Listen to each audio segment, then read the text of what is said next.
Doctor साहबलाई कार्यक्रममा स्वागत छ। ल हस्, धन्यवाद। डाक्टर साहब, म विषयवस्तुको उठान आज यो ट्याक्स हेभन कन्ट्रीहरूबाट नेपालमा अवैध रूपमा लगानी भित्रियो, अझ 16 जनाको चाहिँ त्यहाँ खुलेआम देखियो भन्ने कुराहरू आएको छ। डाक्टर साहबले यो विषय हेर्नुभएको होला, यसलाई यहाँले कसरी हेर्नुभएको छ डाक्टर साहब? अब त्यसलाई त मैले एउटा कमजोर राज्यको लाचारी, कमजोर राज्यमा बसेका उद्यमीहरू चाहिँ राज्यको कमजोरीको कानुनी र अन्य लुपहोल्सहरूलाई दुरुपयोग गरेर यस्तो धन्दा गर्ने गर्छन्। प्रारम्भमा चाहिँ मैले त्यो रूपमा हेरेको छु। दोस्रो चाहिँ अहिले के छ भने सम्पूर्ण कालो धन चाहिँ राजनीतिले कमाएको कालो धन चाहिँ व्यवस्थापन गर्ने काम चाहिँ यस्ताहरूले गर्ने गरेको अनुभव छ हामीलाई। तीमध्ये कुन चाहिँ हो, हामीले यसलाई चाहिँ पर्खेर चौधरी, गोल्छा लगायतका जुन ठुला व्यापारी घराना जुन छ तिनीहरूको नै त्यसमा संलग्नता देखियो। हुँदा त्यो उखु किसानहरू चाहिँ यहाँ सङ्घर्ष गरिरहेछन्, उखु किसानको धरि त्यहाँ चाहिँ समस्या, त्यो लगानी त्यसरी देखिएको छ डाक्टर साहब। होइन, मैले भनिहालेँ नि, त्यो उखु किसानको पैसा कसको हो त तपाईँलाई थाहा छ? कसले हत्याएको छ त्यो पैसा? लुम्बिनी प्रदेशको मन्त्री छ त्यो, अहिलेको मन्त्री कि पहिला? त्यसकारण कानुन उल्लङ्घन कसले गर्न सक्छ? जो कानुनको निर्माता हो। हामी प्रशासनलाई धम्काउन सक्छौँ, हामी पुलिसलाई धम्काउन सक्छौँ, सेनालाई धम्काउन सक्छौँ हामी? त्यो कसले सक्छ भन्दा जो चाहिँ त्यो संरचनाको हिस्सेदार हो। उखु कृषकको एउटैले 21 करोड क्याप्चर गरेको भन्ने थियो। त्यो त्यति बेर चाहिँ नेपाली काङ्ग्रेसको संसदीय दलको नेता जस्तो लाग्छ मलाई, लुम्बिनीको। त्यो हिसाबले अहिले त्यहाँ एमालेको सरकार छैन, त्यो मान्छे चाहिँ मन्त्री नै हुनुपर्छ भन्ने मेरो अनुमान छ। नाम भनिदिन मिल्छ डाक्टर साहब? होइन, नाम के यस्तै के नाम अहिले कण्ठ भएन। त्यो हो त्यति बेरको चाहिँ काङ्ग्रेसको संसदीय दलको नेता जस्तो छ त्यो लुम्बिनीको। डाक्टर साहब, यो पछिल्ला दिनमा यहाँ कालो धनको बडो चर्चा छ। बाबुराम भट्टराईले खुलेरै त्यसमा लागिरहेका छन्।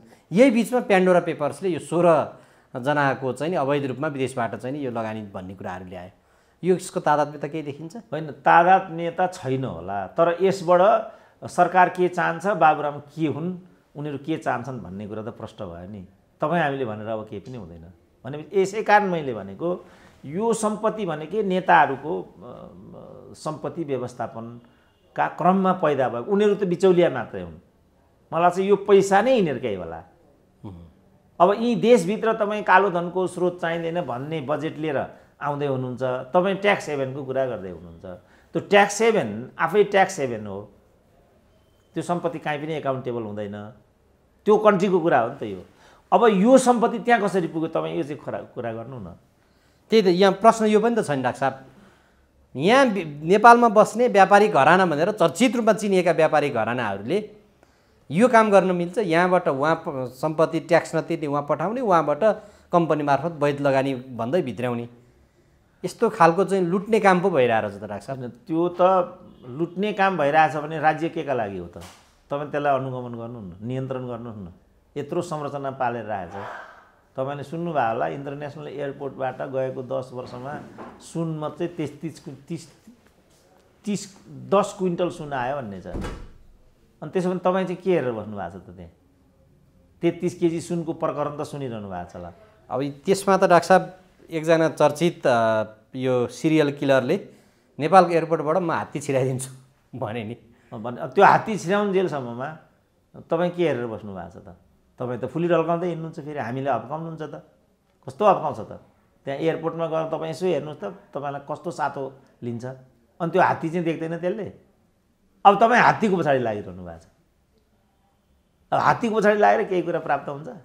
विनोद चौधरीको पछाडि लागेर केही कुरा प्राप्त हुन्छ? विनोद चौधरी त हात्ती न हो, त्यसको माउते चाहिँ को हो? माउते को हो त डाक्टर साहब? होइन, राजनीति मैले भनिहालेँ, त्योभन्दा बढी त बोल्नु सक्छ। जस्तो भनौँ न, अब यो कालो धनको कुरा आयो, त्यो कालो धन कालो होस् कि सेतो होस्, ओम्नी र यति समूहले जस्तो दुरुपयोग गर्नुभन्दा त कालो नै भए पनि सेतो भएर लगानीमा गयो भने के बिग्रिन्छ भनेर डाक्टर बाबुराम भट्टराईले भनेको लाइभ मैले सुनेको। सबैभन्दा पढे लेखेका प्रधानमन्त्री भन्नुहुन्थ्यो नि तपाईँ, नेपालको तपाईँ व्यक्तिलाई नभनौँ, यहाँको जनमानसले चाहिँ बाबुरामलाई त्यसरी बुझ्थ्यो। मैले यो भ्रम है पढ्दैमा हुँदैन, सुरुमा मैले भन्दाखेरि मलाई कुटुला जस्तो गर्थेँ। अब अहिले खुल्लम खुल्ला बाबुरामले भने त्यस्तो खालको सम्पत्ति चाहिँ कानुनी गर्नु अन्यथा होइन, हो भने बरु ओम्नी र यतिको हो। त्यसो भने ओम्नी र यतिको माउते को होला भन्नु त? अनि तपाईँ कहाँबाट ट्याक्स हेभेनको कुरा गरिरहनु? कहिलेकाहीँ म तपाईँहरू देखेर पनि छक्क पर्छु।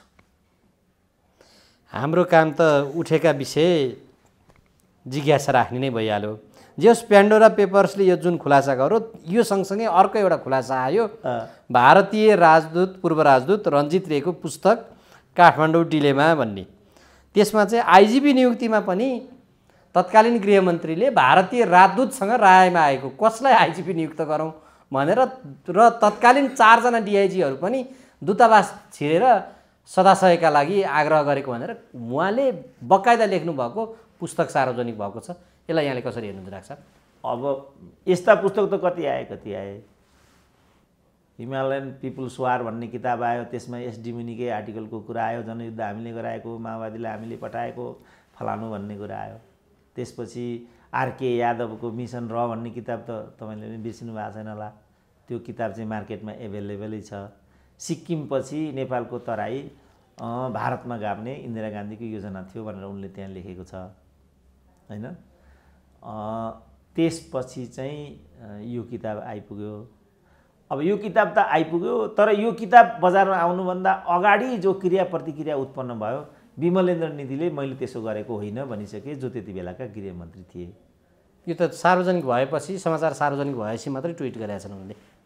त्यो त त्यही हो नि, किनभने जस्तो भने त्यो प्रयोगशाला किताबमा अब बाबुरामहरूलाई, प्रचण्डहरूलाई रको मतियारको रूपमा र जनयुद्धलाई भारतीयहरूको प्रायजनामा भएको रूपमा चित्रित गरिएको छ।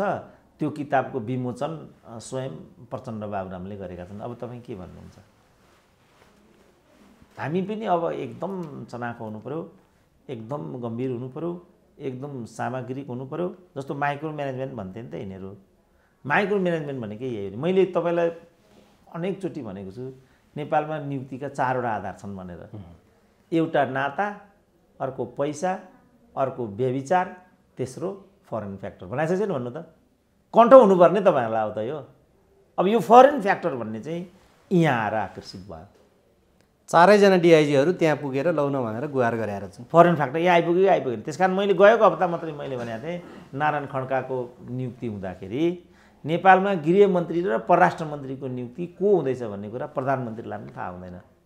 अब विमलेन्द्र निधिलाई जसले नियुक्त गर्यो त्यो यहाँ उनले चाहिँ खातिरदारी गरेका छन्, किन उनी गृहमन्त्री हुन्। अब रघुजी के हो, त्यो रघुवीर महासेठलाई 15 दिन कति परराष्ट्र मन्त्री बनाए केपी ओलीले। केपी ओलीलाई थाहा थियो त उनी परराष्ट्र, नेकपा एमालेलाई थाहा थियो। जस्तो लीलामणिले कहाँसम्म भनेको थियो, त्यो एमसिसीको प्रकरणमा एउटा फ्यानेटिक्सले मलाई नै आज चाहिँ एमसिसीमा लगेर जोडेछ। बिहान मैले सोसियल मिडियामा हेरिराखेको थिएँ। यस्ता खालका धन्धुकारीले गर्दा पनि यस्तो दिग्भ्रम उत्पन्न भएको क्या समाजमा। लीलामणिले के भने भनेदेखि यो यस खालका संसाधनहरूको सम्बन्धमा नीति निर्माण गर्ने नेकपा माओवादीको विभागको अध्यक्ष चाहिँ म रे लीलामणिले भनेको। तर एमसिसी गर्ने नगर्ने विषयमा मलाई नै केही कुरा थाहा भएन अरे। यो एकदम सही भनेको छ उनले। किन? एमसिसी भइसकेपछि मात्रै उनलाई थाहा हुन्छ। गृहमन्त्री नियुक्त भइसकेपछि मात्रै। परराष्ट्र मन्त्री राजदूत जस्तो नीलाम्बर नै इन्डियाका राजदूत भए। एमाले हुनु नि, कम्युनिस्ट हुनु नि, कसरी भए राजदूत हुने? त्यही डाक्टर साहबले भन्नुभयो जस्तै फरेन फ्याक्टरले काम गर्यो होला, चौथो कम्पोनेन्ट। त्यसकारण अब विमलेन्द्र निधिको बारेमा किताबमा जे कुरा आयो, अथवा 4टा डिआइजीको नियुक्तिको बारेमा भनौँ न, जे कुरा आयो, हामीले भन्ने चाहिँ यिनीहरूलाई किन यिनीहरूसँग हामीले बेकारमा चाहिँ वैरभाव बेमतलब। मुख्य कुरा के भने जो यिनीहरू माइक्रो म्यानेजमेन्ट भन्थे, यो माइक्रो म्यानेजमेन्ट भनेको सानो सानोमा पनि इन्डियन राजदूतावास हाबी हुन्छ भन्ने कुराको एउटा प्रामाणिकता हो यो। एउटा घटना तपाईँलाई म सुनाउँछु। त्यहाँ इन्डियन एम्बेसीमा एउटा पार्टी थियो एकपल्ट। हजुर। पार्टी जोइन गर्नुभन्दा अगाडि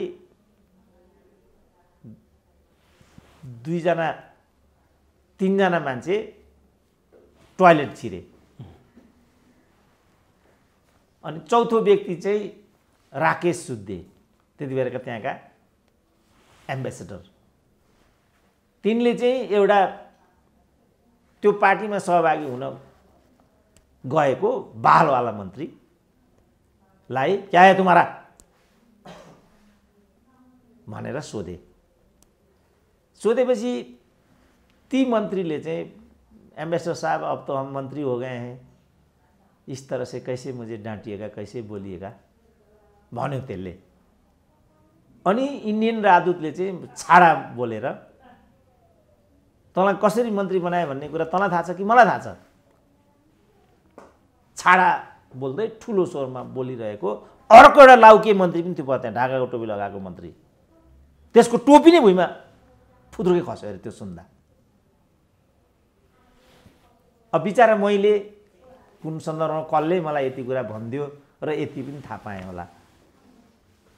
तर अब आरके यादवको किताब पढ्नेले, एसडी मुनिको किताब पढ्नेले, योभन्दा पहिला कतिपय औपन्यासिक तरिकामा लेखिएका किताबहरू पनि आएका थिए, ती किताबहरू पनि मार्केटमा उपलब्ध छन्। अब पछिल्लो किताब चाहिँ यो आएर यसलाई लिएर बमण्डर गर्नुको कुनै अर्थै छैन। यो स्वाभाविक हो भने गृहमन्त्रीले त्यति बेला यस्तो यस्तो थियो भनेर किन नभनेका, किन आफ्नो बचाउ गरेका तत्कालीन गृहमन्त्री अर्थात् विमलरञ्जन दिदीले? अब त्यसै कारण मैले भने नि, तपाईँहरूले यो कुरा नमानिदिएपछि पनि यस्तो कुरा भइरहेछ। लोकतन्त्र 3टा कुरामा हुन्छ भनेको छु, एकाउन्टेबिलिटी, मेरिटोक्रेसी, ट्रान्सपरेन्सी। अब यहाँ ट्रान्सपरेन्सी पनि भएन, एकाउन्टेबिलिटी पनि भएन, मेरिटोक्रेसी त हुँदै भएन। मैले सल्लाह गरेका थिइनँ भनेर उनले अहिले स्पष्टीकरण दिएका छन्। अब किताबमा लेखिएको झुट भयो त्यसो भए। अब जसलाई भनिएको छ उसले चाहिँ त्यसमा प्रतिकार गर्ने बित्तिकै त कि उसले डकुमेन्ट प्रड्युस गर्नु पर्यो, उसले डकुमेन्ट प्रड्युस गर्नु पर्यो। अब होइन भने त त्यो होइन भनेर यिनले भनिसकेपछि त पछिल्लो पोजिसन त त्यही हुन पुग्छ। किनभने चलन त जस्तो मलाई कसैले केही आरोप लगायो होइन, अब किताबमा भएको कुरालाई चाहिँ तोडमोड पनि गर्दा रहेछन् भन्ने कुरा आजै पनि मेरै विषयमा एउटा फेनेटिक्सले पठाएको एउटा प्रतिक्रिया मैले देखेँ सोसियल मिडियामा। मैले भनेको छु एउटा अभिप्रायबाट, उसले अर्कै अभिप्रायबाट त्यसलाई चाहिँ त्यहाँ उदाहरणमा ल्यायो। अब जब यो फेनेटिक्सले त्यो गर्न सक्छ भने अब यसले चाहिँ गर्न सक्दैन होला भनेर कसरी भन्ने? त्यसकारण हामी जिम्मेवार हुनु पर्यो। तपाईँको आशय के हो त्यसलाई बुझ्नु पर्यो, त्यसको प्रसङ्ग के हो, माथिबाट त्यो किन आयो, तल त्यो कहाँ गएर जोडिन्छ, त्यो भन्नुको अभिप्राय के हो, त्यो सबै कुरालाई चाहिँ पोजिटिभली र क्रिएटिभली तपाईँलाई जे मन लाग्यो त्यो त म भन्दिनँ। जस्तो तपाईँले मबाट एउटा उत्तर खोज्नु, एउटा प्रश्न गर्नुभयो, ठ्याक्कै यस्तो खालको उत्तर भनेर तपाईँले अपेक्षा गर्नुभएको भए त्यो उत्तर आउँछ भन्ने जरुरी छ र? छैन। उल्टो पाल्टो पनि हुनसक्ने भयो। तपाईँलाई मन जस्तो यहाँ त गर्छन् नि, मन नपर्ने बित्तिकै अन्तर्वार्तै छोडेर पनि हिँड्छन् नि। हो, भएको छन्। अब खुल्लम खुल्ला के भने तपाईँ मेरो अन्तर्वार्ता लिने ल्याकत भएको मान्छे नै होइन, ल मन्त्रीले भनेको त पढे लेखा ग्रेजुएट गरेका तिनीहरू मन्त्री भइसकेका, देश चलाइसकेका, पार्टीको बालवाला नेता रहिसकेका व्यक्तिको त यो अवस्था छ भने अब एउटा बौद्धिकले एउटा पुस्तकमा के लेख्यो, त्यसको क्रिया प्रतिक्रिया कसरी उत्पन्न भयो, त्यत्रो ठुलो विषय नबन्नुपर्ने। तर अब राजदूत जस्तो एउटा औपचारिक पदमा बसिसकेको, त्यो पनि ठुलो देश, जिम्मेवार देशको एउटा व्यक्तिले लेखेको हुनाले अब तरङ्ग उत्पन्न हुनु त स्वाभाविकै भयो। अब जहाँसम्म विमलेन्द्रमाथि त्यो आरोप लगाएको छ, त्यो आरोप मलाई सही हो जस्तो लाग्छ। मलाई चाहिँ पर्सनल्ली उनको जति पनि प्रवृत्तिको बारेमा म वाकिफ छु, त्यो सहीसँग धेरै निकट छ भन्ने लाग्छ मलाई। तर प्रश्न आयो, आफूसँग काम गरेका यस्ता मानिसहरूलाई यसरी नङ्ग्याउँदै जानु ती अधिकारीहरूको धर्मभित्र चाहिँ पर्छ कि पर्दैन? यिनीहरू त नाङ्गा बाबा हुन्। जस्तो अघि मैले सुधीर शर्माको कुरा गरेँ, सुधीर शर्माले त्यो तरिकाले उनीहरूलाई जोडेको छ, त्यही किताब विमोचन यिनीहरू नै गर्छन्। अब यस्ता नग्नको त के कुरा गराइभयो र? त्यही कारण पचेर गयो यहाँ नेपाली नेताहरूलाई चाहिँ जे भने पनि हुन्छ भन्ने खालको एउटा। जस्तो त्यही बेला अल जजिरासँगको अन्तर्वार्तामा पछि प्रणब मुखर्जी त्यति बेला चाहिँ राष्ट्रपति हुनु अगाडि त्यति बेला फिनान्स वित्तीय मन्त्री थिए, वित्त मन्त्री बाबा। त्यही हुँदाखेरि उनले चाहिँ भनेको कुरा पछि राष्ट्रपति पनि भए, नेपालका माओवादीहरूलाई शान्ति प्रक्रियामा हामीले ल्याइदिएको हो भनेको छ उनले। अब यिनीहरू त्यो कुरा मान्दैनन्। तिमीले त्यहाँ 12 बुथे त्यसले गराएको हो नि भन्दा पटक्कै मान्दैनन्। मान्छन् त? अब मान्ने चलन त छैन। त्यसै कारण मैले भने लोकतन्त्रमा चाहिँ एकाउन्टेबिलिटी र ट्रान्सपरेन्सी चाहिँ अनिवार्य हुन्छ। कुनै पनि चिज कसरी भएको, किन भएको, ट्रान्सपरेन्ट हुनु पर्यो र भएको त्यो चिजप्रति चाहिँ कर्ताहरूले चाहिँ जवाफदेहिता लिनु पर्यो। अब यहाँ त विमलले मैले भनेको होइन, हावा कुरा भनिदिन्छन्, मानिलिउँ, 1 दिन 2 दिन चर्चा परिचर्चा हुन्छ। किनभने यहाँ हुँदै नभएको भन्ने चलन पनि छ। चलन छ नि, तपाईँ हुँदै होइन त्यो दोष तपाईँलाई लगाइदिन्छन्। अब म चाहिँ धर्मसँग चासै नराख्ने व्यक्ति, पहिलो कुरा राखिहाले पनि म हिन्दू परिवारको मान्छे, अनेक हिन्दू सङ्घ संस्थाहरूसँग म सङ्गठित पनि छु। अब मलाई नै क्रिस्चियन भनिदिन्छ। यसको के दबाई छ मलाई भनिदिनु त?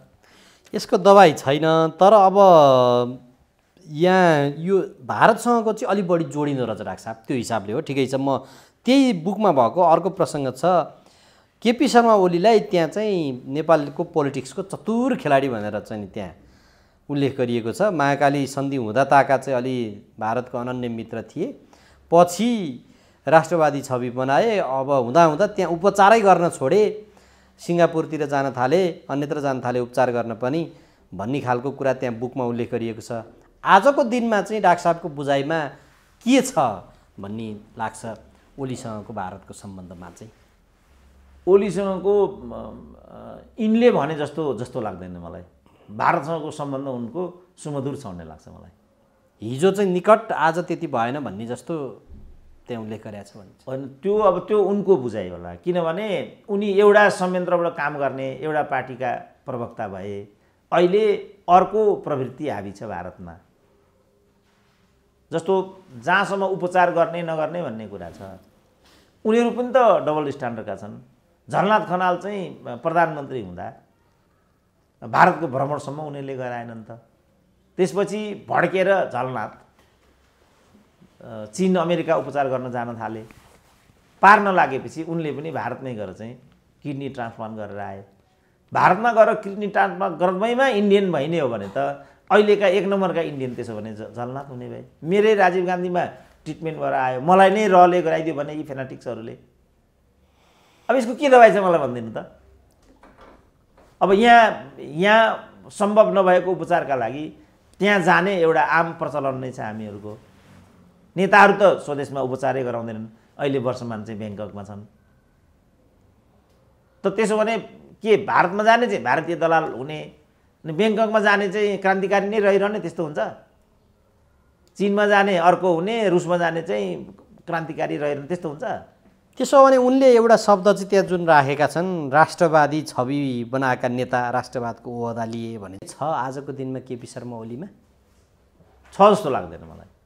यो सबै राजनीति हो, उनले गरेको ट्याक्टिस हो, यो भोट बटोर्ने कायदा हो। यो त्यो कथित राष्ट्रवादी अभियानको अङ्ग त म आफै थिएँ नि।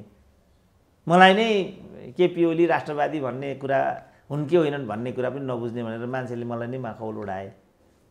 खालि मैले के भनेको थिएँ भने कहाँबाट चाहिँ डाक्टर साहबलाई छ्याङ्ग खसी जस्तो भयो त्यसो? होइन, म खसेको छैन, म त जाँको चाहिन्छु। तर खालि यो फेनेटिक्सहरूलाई मात्रै मैले व्यङ्ग गर्न खोजेको। फेनेटिक्सले चाहिँ के गर्छ भने ऊ अतिवादीबाट सोध्छ, ऊ आफ्नो हो कि पराएको हो भनेर हेर्छ। ऊ फेनेटिक्सको चाहिँ एउटा विशेषता त्यो हुन्छ। जस्तो जर्ज बुसले नै भन्थे नि, इदर विथ अर विथआउट भन्थे। अब जरुरी छ अमेरिकैसँग टाँसिनुपर्छ नि, के छ भनिदिनु त? अमेरिकाको तरक्की, अमेरिकाको प्रविधि, अमेरिकाको विकास निर्माणको म प्रशंसक छु, तर म अमेरिकाको दलाल हुन्न भन्न पाउँदिनँ।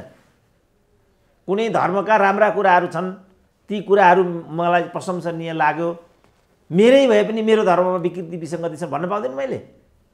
म हिन्दू धर्मी भएँ, अनि यही धर्ममा छुवाछुत छ, यही धर्ममा महिलाको चाहिँ प्रताडना हुन्छ, दहेज प्रथा छ भन्न पाउँदिनँ म। अब म क्रिस्चियन हुँ, तर यहाँका फेनेटिक्सहरू त्यस्तो ठान्छन्। त्यसको के दबाई छ मैले भनेको? अब जहाँसम्म केपी ओलीको कुरा छ, मैले भनेको चाहिँ कति मात्रै थिएँ भने नाकाबन्दी चाहिँ नेपाल विरुद्धको युद्ध सरहको व्यवहार हो। त्यसको प्रतिरोध गर्नु सबै नेपालीहरूको कर्तव्य हो। यो हिसाबले केपी ओलीले लिइरहेको अडान चाहिँ नेपाली जनताको आकाङ्क्षाको अनुकूल छ। मैले भनेको यति हो। यो कुरा म अहिले पनि कायम छु। तर केपी ओलीले चाहिँ त्यति पनि नाटक गरेको रहेछ भन्ने पछिल्ला व्यवहारहरूले पुष्टि गरे। जम्मा त्यति हो कुरा।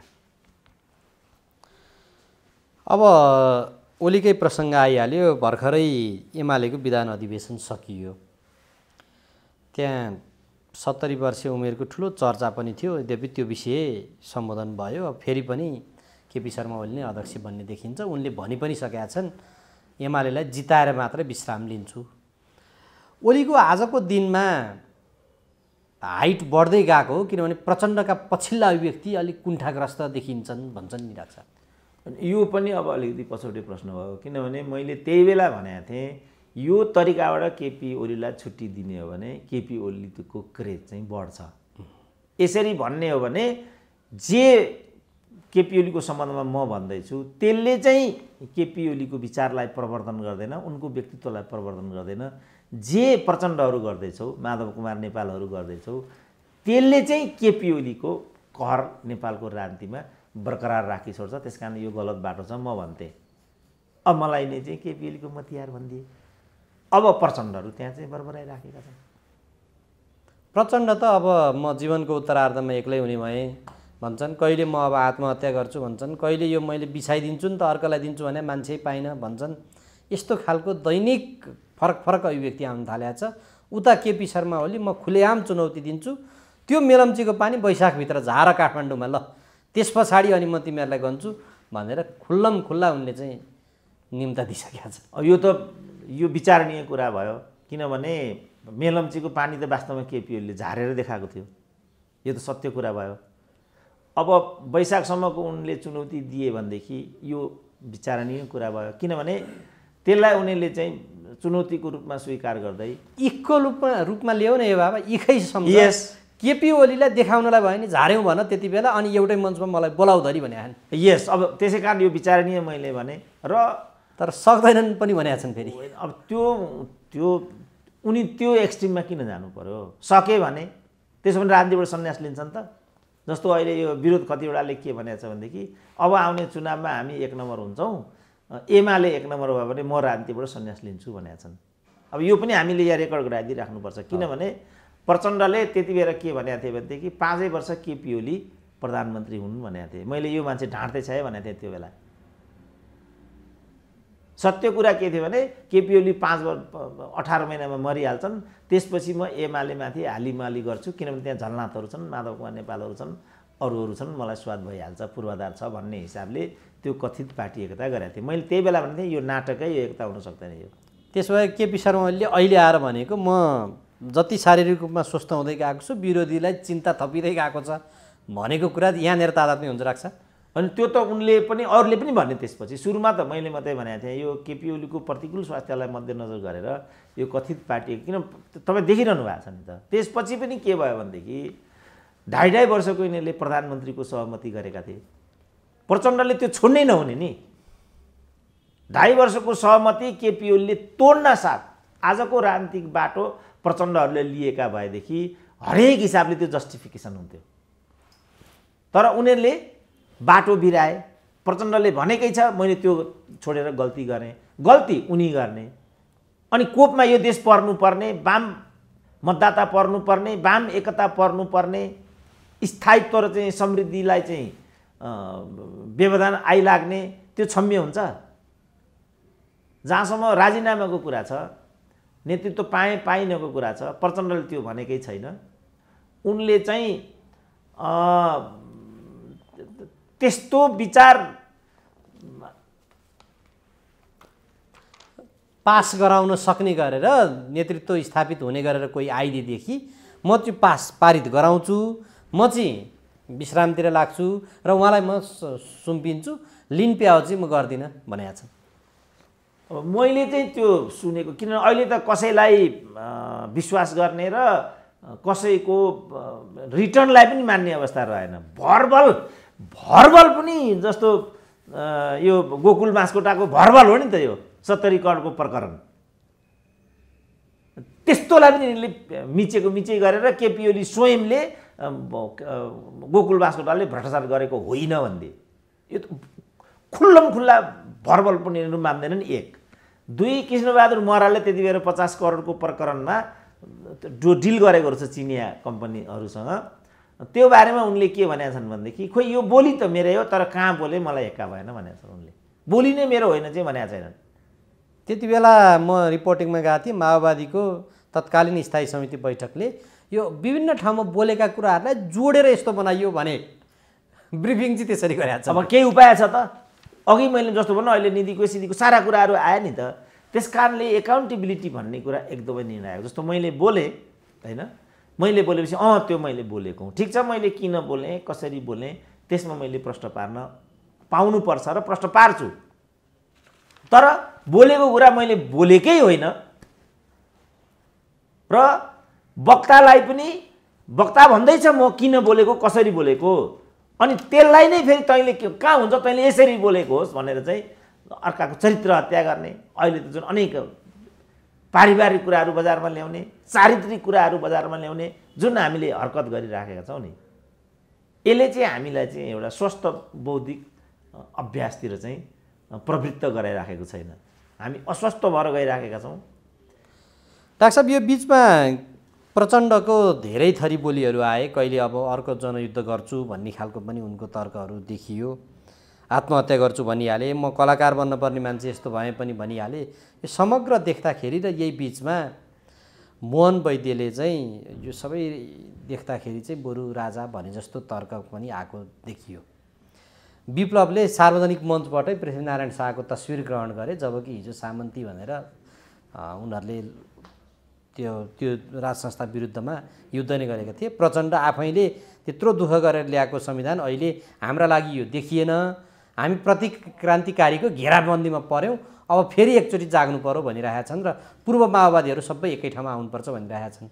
यो समग्र प्रसङ्गलाई कसरी हेर्न सकिन्छ डाक्टर साहब? यो के हो? अब यो त उनीहरूको सुरुदेखि नै राजतन्त्रलाई हेर्ने दृष्टिकोणमा रहेको खोट, त्यसको एउटा अभिव्यक्ति जस्तो लाग्छ मलाई पहिलो कुरा। दोस्रो कुरा, उनीहरूले राजनीतिक रूपमा एकपछि अर्को भुल गर्दै गए। मोहन वैद्यहरूकै कुरा गर्दाखेरि पनि पार्टी फुटाए, त्यसैबाट चाहिँ बादल जन्मिए, बादल फर्केर आइपुगे, त्यसपछि एमाले भए, त्यसैबाट विप्लव जन्मिए, विप्लव आजको ठाउँमा आइपुगे भनेपछि यिनीहरू अपरिपक्वताको बाटोमा छन् भन्ने कुरा त नाङ्गै देखिन्छ। अब अपरिपक्व मस्तिष्कले अपरिपक्व अभिव्यक्तिहरू दिनु कति अनौठो भएर उनीहरूको यो अपरिपक्वताको द्योतक हो। जनयुद्ध नै बरु ठिक रहेछ, यो पूर्व माओवादीहरू सबै एउटै ठाउँमा आऊ भनेर प्रचण्डले आह्वान गरेका छन्। त्यो सम्भावना छ डाक्टर साहब? किनभने सबै लाहापाहा भइसकेका छन्। अब सम्भावना छँदै छैन त भन्न सकिँदैन। जब केपी ओली र प्रचण्ड एक ठाउँमा आउन सक्छन् भने पूर्व माओवादीहरू एक ठाउँमा आउनु कत्रो कुरा भएर। बाबुराम भट्टराईले चाहिँ व्यवस्था उल्ट्याउने गरी यो प्रतिगमनको दोस्रो संस्करण आउन आँट्या छ भन्छन्। यो घटनाक्रमहरू यसरी डेभलप पनि भएको देखिन्छ, के त्यस्तो खतरा देखिन्छ डाक्टर साहब? त्यो पनि तपाईँले मिसकोटिङ गर्नुभयो। अब बाबुरामको भनाइ चाहिँ के थियो भनेदेखि काङ्ग्रेस र एमालेको गठबन्धन हुने सम्भावना पनि छ, उनीहरूको विचारमा त्यही प्रतिगमन हो। त्यसकारण मैले हिजैदेखि भने प्रतिगमन चाहिँ के हो, केपी ओलीको मतियारी कस्तोलाई भन्ने। अहिले पनि महत्त्वपूर्ण प्रश्नहरू ख्यालमै उत्पन्न भयो नि त। राजतन्त्रलाई कसरी हेर्ने? जस्तो मैले नै राजा ज्ञानेन्द्रलाई भेटेर आएँ, मलाई नै दरबारिया भनेर दुत्कार्नेहरू यिनीहरू नै थिए। अब यिनीहरू नै अहिले राजासँग सहकार्यको कुरा, नरोत्तम बनाउनुपर्छ भन्ने कुरा लिएर आइराखेका छन्। यो सबै चाहिँ उनीहरूको अपरिपक्वताको छटपटी जस्तो लाग्छ मलाई। त्यस कारण जस्तो हामीले पनि पार्टीमा काम गऱ्यौँ होइन, हामीले पार्टीमा काम गर्दाखेरिको अनुभवलाई हेर्ने हुन्छ। यी प्रश्नहरू त्यति बेर पनि आइरहन्थे, यी प्रश्नहरू त्यति बेर नआएका होइनन्। जस्तो शान्ति क्षेत्रको प्रस्तावको कुरा त्यति बेर आएको थियो, अरू कुराहरू पनि त्यति बेर नआएका होइनन्। सिपी मैनालीलाई नै यो शान्ति क्षेत्रभित्र चाहिँ भएका सकारात्मक विषयवस्तुलाई चाहिँ हामीले पोजिटिभली लिनुपर्छ भन्ने राजनीति सिपी मैनाली नेतृत्वकालीन मालेले उठाएको परिणाम उनले चाहिँ महासचिवबाट बेदखल हुनु परेको भन्ने छ। अब अहिले बिस्तारै राजनीति फेरि सिपी मैनालीले भनेको ठाउँमा आइपुग्यो। सिपी मैनालीलाई नै यिनीहरूले लामो समयसम्म दरबारिया भनेर दुत्कार्यो नि। यिनीहरू नि हुन् त्यसरी दुत्कार्ने। पुरै यिनीहरूको विचारमा त सिपी मैनाली त दरबारिया नै हुन्। मलाई त भन्ने कुरा मैले भनि नै हालेँ। कारण खालि के थियो भने मैले ज्ञानेन्द्रलाई भेटेर आएको थिएँ। एकचोटि ज्ञानेन्द्रलाई भेट्दैमा दरबारिया, त्यसो भने अर्कोलाई भेट्दैमा यहाँ त यही गर्छन् जस्तो म ट्रिटमेन्ट गराउन गएँ रले गराइदियो भन्ने, क्रिस्चियन धर्ममा पनि केही कुरा राम्रा छन् भन्ने कुरा झुक्किएर पनि भनियो भने तत्काल क्रिस्चियन भइहाल्यो। केबी रोकाएसँग हिँडियो क्रिस्चियन भइहाल्यो। यस्तो किसिमको जुन फन्डामेन्टलिस्ट एक्सट्रिमिस्ट जुन सोच छ नि, साह्रै घातक, लज्जास्पद र घृणास्पद सोच हो। यो सोचले मलाई लाग्छ हामीलाई यहाँ पुर्याइराखेको छ। अब त्यसो भने डाक्टर साहब, जस्तो अघिको मेरो प्रश्नमा मिसकोट भन्नुभयो, डाक्टर बाबुराम भट्टराईले भनेको यही नै हो, व्यवस्था उल्ट्याउने गरी प्रतिगमनको दोस्रो संस्करण आउँदैछ। त्यसमा अहिले उनीहरूले चाहिँ काङ्ग्रेससँग सहकार्य गरेर सत्ता गठबन्धन गर्न हुने, काङ्ग्रेसले एमालेसँग गर्दाखेरि चाहिँ अनि फेरि यो चाहिँ अघि डाक्टर साहबले भन्नुभयो जस्तो प्रतिगमन भइहाल्ने हुन्छ त? त्यही मैले भने बाबुराम, त्यो मैले सुनेको छु बाबुरामको। उनको बाबुरामको छटपट्टि कहाँ भने यिनको सरकार गठनमा त विलम्ब भइरहेछ होइन। अब सरकार गठनमा विलम्ब किन भइरहेछ भनेपछि यिनीहरूले चाहिँ उनको पार्टीलाई भने जस्तो दिइरहेछन्। उनीहरूले उप प्रधानमन्त्रीसहित परराष्ट्र खोजिरहेछ। त्यो नदिनु नै सरकार विस्तारणको विलम्बनको कारण भन्ने कुरा उनीहरूले नभने पनि प्रष्टै छ। त्यो नजिकबाट देख्ने कोही छन् भने बाबुराम नै छन्। त्यसैलाई देखेर चाहिँ प्रतिगमन भयो यिनले, किन यिनीहरूको विचारमा यिनीहरूले भनेको अनुसार नगर्ने बित्तिकै प्रतिगामी भइहालिन्छ। यिनीहरूले भनेको भन्दा भिन्न विचार दिने बित्तिकै केपी ओलीको मतियार भइहालिन्छ। अब अहिले यिनीहरूले त्यो हिसाबले केपी ओलीलाई बेदखल गरे। केपी ओलीलाई बेदखल गर्नुको औचित्य त उनीहरूले सिद्ध गर्न सक्दै सकेनन्। मलाई लाग्छ भविष्यमा पनि सक्ने सम्भावना बहुतै कम छ, किनभने यिनीहरूले त्यसलाई चाहिँ व्यवस्थापन नै गर्न सक्दैनन् त्यहाँ। किनभने यो गठबन्धन नितान्त स्वार्थको गठबन्धन हो, पद नपाएको कुण्ठाको गठबन्धन हो यो, होइन भने एउटा सरकार भनौँ उनीहरूलाई ओलीलाई हटाउने मार्गचित्र त रहेछ, त्यसपछि के गर्ने भन्ने मार्गचित्र त रहेनछ नि। त्यो हिसाबले यो चाहिँ प्रतिगमन हो नि त। छँदाछँदैको निर्वाचित भएर आएको सरकारलाई पार्टी समेत तोडफोड गरेर गिराउने। अब अध्यादेश ल्याएको भन्ने मेन आरोप थियो केपी ओलीलाई। आफू पनि अध्यादेश मात्रै ल्याएनन्, मिसन पुरा गरिसकेपछि फेरि त्यसलाई फिर्तासम्म, त्यो कस्तो हो भन्ने कुरा संसद चलिरहेको बेलामा संसद मार्फत मात्रै अध्यादेशलाई चाहिँ निष्क्रिय बनाउन सकिन्छ भन्ने कुरा कानुनविदहरू भनि नै रहेका छन्। भनेपछि प्रतिगामी को हो त यहाँ? ठिक छ, केपी ओलीको स्वेच्छाचारी शैली, उनको गैरजिम्मेवारी शासकीय शैलीको पक्षमा म पनि छैन। खास गरी उनले जस्ता पात्र र प्रवृत्तिलाई विकास राखे ती कारणले नै केपी ओली बढी विवादास्पद भयो भन्ने ठाउँमा म आफै पनि छु। तर अहिले के भइरहेछ त यहाँ? त्यस कारणले यिनीहरूमध्ये कोही पनि अग्रगामी र प्रतिगामी भन्ने होइन। यिनीहरू सबै सत्ताखोर तत्त्वहरू हुन्। यिनीहरूले यो सत्ताको लागि यो सब गरेको हो। अब त्यो छटपटाट सायद मोहन वैद्यलाई पनि भयो होला, राजतन्त्र त फालियो, तर किन भन्ने प्रश्न त जिउँदै रह्यो। उनीहरूसँग खालि राजासँग मात्रै दुश्मनी थियो, किनभने राजा रहँदासम्म आफू त्यहाँ पुग्न पाइँदैन थियो। तर राजाको ठाउँ लिएर अनि लोकतन्त्रको आचरण र संस्कार कस्तो हुन्छ भन्ने भिजन त उनीहरूसँग रहेनछ नि त। उही नेताको ठाउँमा स्वास्नी, छोराको ठाउँमा बुहारी, अनि मोलतोल किनबेच, यही त रहेछ कुरा।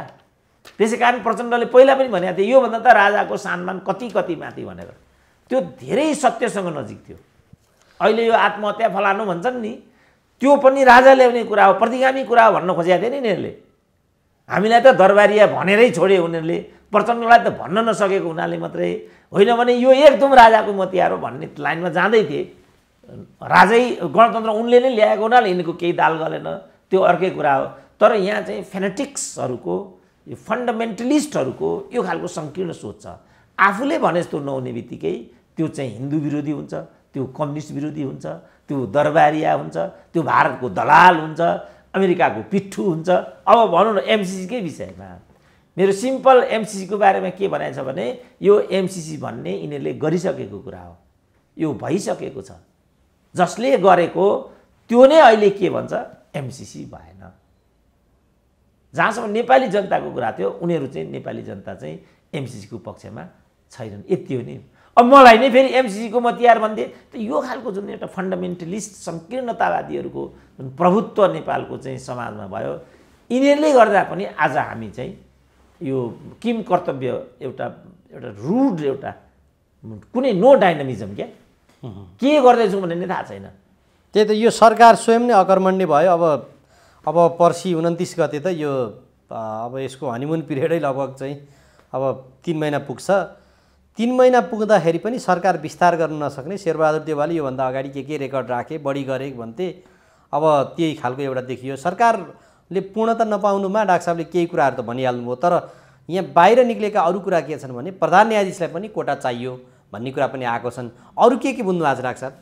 होइन, मैले त जस्तो कोटाको हकमा नागरिक समाजलाई 2टा दिने, कानुनविदहरूलाई 2टा दिने, चोलेन्द्र शमशेरलाई 2टा दिने, अनि माधव कुमार नेपालको चाहिँ जुन कानुनी हैसियत परिपक्व भएको छैन, अदालतले त्यो बेला मात्रै त्यसलाई परिपक्वता दिन्छ जब उसका 2टा मन्त्रीहरूको सुनिश्चितता हुन्छ। यी कुराको अतिरिक्त अब उपेन्द्र यादवलाई उपसहित परराष्ट्र दिने कि नदिने, त्यो नहुने बित्तिकै त अहिले महत्त्वपूर्ण मन्त्रालयहरू त जम्मै काङ्ग्रेससँग गइगयो। अनि त्यस्तो बेलामा जस्तो माधव कुमार नेपाललाई चाहिँ गृह मन्त्रालय दिने कि नदिने, त्यसपछि चाहिँ जो माधव कुमार नेपालको आधार भनेको त किसान श्रेष्ठको 5-6 जना, त्यो अर्को प्रेम आलेको 5-6 जना, यिनै 8-10 जना सांसदहरूको बुत्तामा 14-15 जना हुन्छन्, यिनीहरूकै बुत्तामा माधव नेपालले पार्टी फुटाइराखेको छ। अब ती 2 जनालाई मन्त्री नदिने हो भनेदेखि माधव नेपालको स्ट्रेन्थ नै प्यारालाइज भइहाल्छ। त्यस्तो बेलामा तिनीहरूलाई नदिकन भयो, तिनीहरूलाई मन्त्री दिने हो भने कस्तो इमेज हुन जाने हो त? फेरि ठुलो धर्म सङ्कटमा उनीहरू यहाँ परिरहेछन्। पछिल्लोचोटि उनीहरूले चाहिँ माधव कुमार नेपालको स्वास्थ्यलाई पनि कारण बताएका छन्। अब प्रचण्डभित्र पनि अब 49 जनामा 49ैले मसँग चाहिँ मन्त्री माग्न आए, जसलाई मन्त्री बनाए उनीहरू चाहिँ गद्दार भएर निस्किए। मन्त्री बनाउनु पनि के अर्थ भयो र भन्ने छटपटाहट पनि हामीले सुनेकै छौँ। फेरि बुहारीको कुरा होला, छोरीको कुरा होला, नारायण काजीको कुरा होला, गुटबन्दीको कुरा होला, जातबन्दीको कुरा होला, लिङ्गको कुरा होला, कति नि त यहाँ त। त्यसपछि यिनीहरू आत्तिए। सरकार विस्तार गर्ने बित्तिकै कहीँ हाम्रो गठबन्धन नै धाराशाही हुने त होइन भन्ने मलाई लाग्छ सन्तासले उनीहरूले यसलाई पूर्णता दिन सकेका छैनन्। गठबन्धनको पार्टमा त डाक्टर साहब माधव नेपालले आफ्नो राजनीतिक प्रतिवेदनमै चुनावसम्मै भनिहाले। अब प्रचण्ड त चुनावसम्मै वाम लोकतान्त्रिक गठबन्धन भनिराखेकै छन् र यो बिचमा बरु गगन थापाको एउटा भनाइ के आएको छ भने बरु कम्युनिस्टहरूलाई छोडेर भए पनि काङ्ग्रेसले एक्लैले चुनाव लड्ने हिम्मत गर्नुपर्छ, त्यो आँट गर्नुपर्छ भनिरहेका छन्। त्यो सम्भावना हुन्छ डाक्टर साहब पछि? नत्र प्रचण्डले यही बिचमा किन पूर्व माओवादी एक ठाउँमा आउनु पर्यो, अर्को एउटा जनयुद्धको थालनी गर्नु पर्यो, प्रतिक्रियावादीहरूले घेरे, अब हामीले चाहिँ नि 64 सालको वाइसिएल बन्नु पर्यो, अर्को एउटा जनयुद्धको थालनी गर्नु पर्यो भनेर भन्दै हिँड्थ्यो होला नि त? अब यो पनि मैले पहिल्यै भनेको, जब नेकपा टुट्यो माओवादीलाई बढी हियाउने यस्तो खालको प्रवृत्ति देखियो। त्यसबेलै मैले भनेको थिएँ तिमी धेरै नगर, किनभने यो चाहिँ एउटा मिलिटेन्ट संस्कारबाट आएको दल हो। वाइसिएलमा त्यो होइन, उनीहरूको सेनै पनि पुनर्गठन गरिदियो भने भनेका छन्। हजारौँ तालिम प्राप्त सेना छन्, क्रान्तिकारीहरू छन् भनेर त बोलि नै सकेका छन् प्रचण्डले। त यो मैले त्यही बेला मैले यो आकलन गरिसकेको कुरा थियो।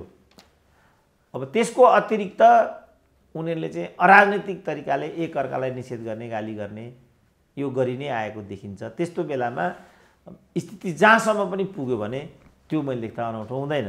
जहाँसम्म गगन थापाको कुरा छ, अब गगन थापाले त्यस्तो भने पनि चुनावी तालमेल लोकतन्त्रमा त्यस्तो अनहोनी कुरा हुँदैन।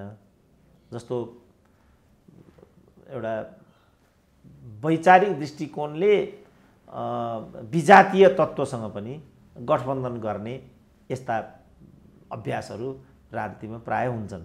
जस्तो यिनीहरू पनि भनिरहेछन् अहिले जुन राजेन्द्र लिङ्गदेनसँग रापरपासँग चाहिँ तालमेल गरे त्यहाँ केपी ओलीले। अब मलाई लाग्छ मकवानपुरमा काङ्ग्रेससँग तालमेल गरे होला कमल थापाले, होइन? अब स्थानीय रूपमा मधेस ऊ राजेन्द्रै महतोलाई कसले जिताएको त? ऊ केपी ओलीले नै जिताएर ल्याएको हो। हामी देखिरहेछौँ। त लोकतन्त्रमा तालमेल मैले देख्दा विजातीय प्रवृत्ति होइन, जातीय प्रवृत्ति नै हो। त्यस्तो गरिन्छ, अन्त पनि गरिन्छ। तर यहाँ चाहिँ चलन के आयो भने आफूले तालमेल गर्दा क्रान्तिकारी हुने, अर्काले तालमेल गर्दा चाहिँ प्रतिक्रान्तिकारी। जस्तो बाबुरामको कुरा अघि हामीले गरिहाल्यौँ, उनीहरूले काङ्ग्रेससँग गठबन्धन गर्दा अग्रगमन हुन्छ, अनि त्यही काङ्ग्रेस र एमाले गठबन्धन गर्यो भने चाहिँ तत्काल फेरि प्रतिगमन भइहाल्छ। अब उनी चाहिँ माओवादीबाट मधेसवादी भए पनि अग्रगमन नै भइहाल्छ। कुनै अर्को चाहिँ एमालेबाट काङ्ग्रेस भयो भने पनि पश्चगमन नै भइहाल्छ। जुन यो अपरिपक्व, जुन यो अतिवादी सोच्ने जुन प्रवृत्ति हाम्रो राजनीतिक एउटा वृत्तमा अक्सर देखिने गर्छ हिजैदेखि, अब त्यो चाहिँ हाम्रो दुष्प्रवृत्ति हो। मैले देख्दा हामीले त्यो दुष्प्रवृत्तिलाई रोक्नुपर्छ र गुण र दोषको आधारमा। जस्तो विषयगत सहकार्यको सम्भावना कहिले राष्ट्रियता होला, कहिले लोकतन्त्र होला, कहिले समाज व्यवस्था होला, कहिले धर्म होला, कहिले विदेशी थिचोमिचो र कहिले गरिबीको विरुद्धमा होला। त ती इस्युको आधारमा विभिन्न किसिमका एकताहरू, विभिन्न किसिमका मोर्चाहरू, गठबन्धनहरू, चुनावी तालमेलहरू भयो भने त्यो कति अनौठो भयो? त्यो पटक्कै अनौठो होइन। तर अनौठो के भयो भने त्यही चिज अघि पनि भने मैले, त्यही चिज मैले गर्दा अग्रगमन हुने, तपाईँले गर्दा चाहिँ प्रतिगमन हुने। यो चाहिँ हाम्रो एउटा आपत्तिजनक पक्ष छ। यसलाई चाहिँ मैले देख्दा हामीले यसलाई हटाएकै राम्रो। डाक्टर साहब, म अन्तिममा छु। यो अख्तियारले, खास गरी प्रदेश 2 को सरकारले बेटी बचाओ बेटी पढाओ अभियान अन्तर्गतको त्यो साइकलको वर्ष 4 मा जब छापा हान्यो, त्यहाँको राजनीतिक दलहरू अहिले अब जो यहाँसँग सरकारमा छन् उनीहरू विरोधमा उत्रेका छन्। यसलाई चाहिँ यहाँ कसरी हेर्नुहुन्छ डाक्टर साहब? सरकारमा सहभागी दलले विरोध गर्दै उत्रिन मिल्छ? अब त्यसमा मैले यहाँ त सरकार मिल्छ कि मिल्दैनको हकमा त सरकारमै भित्र बसेर विद्रोह गर्नुपर्छसम्म भनेका छन्। त्यसकारण मिल्छ मिल्दैनको त अवस्थै छैन। यहाँ जे अघि मैले भने आफूलाई त्यही चिज आफूले गर्दा अग्रगमन हुन्छ, अर्काले गर्दा प्रतिगमन हुन्छ, सिद्धो कुरा। योको हकमा पनि मैले प्रारम्भिक प्रतिक्रिया दिइसकेको थिएँ र के भनेको थिएँ भने अब यो पहिलो चरणमा मधेसीको विरुद्ध पहाडी षड्यन्त्र, सङ्घवादीहरूको विरुद्धमा केन्द्रवादीहरूको हस्तक्षेप पहिलो चरणमा यो भनिन्छ। अनि दोस्रो चरणमा चाहिँ त्यो अख्तियारको प्रमुख एमाले नियुक्त गरेको हुनाले यो एमाले जन्मजात एमाले भनेको मधेस विरोधी ताकत हो र त्यही एमाले चाहिँ मधेसलाई बदनाम गर्नको लागि चालेको यो कदम हो भनिन्छ दोस्रो चरणमा। अनि तेस्रो चरणमा गएर यो गठबन्धन तोड्ने, जसरी एमसीसीलाई चाहिँ गठबन्धन तोड्ने हत्कण्डा बनाइदिएछ भने प्रचण्डहरूले सुरुमा, त्यसरी नै प्रदेश नम्बर 2 लाई चाहिँ गठबन्धन तोड्ने हत्कण्डा बनाइदिएछ भन्ने रूपमा चाहिँ यसलाई चित्रित गरिन्छ। मैले यो 3टा यसको चरण देखाएको थिएँ।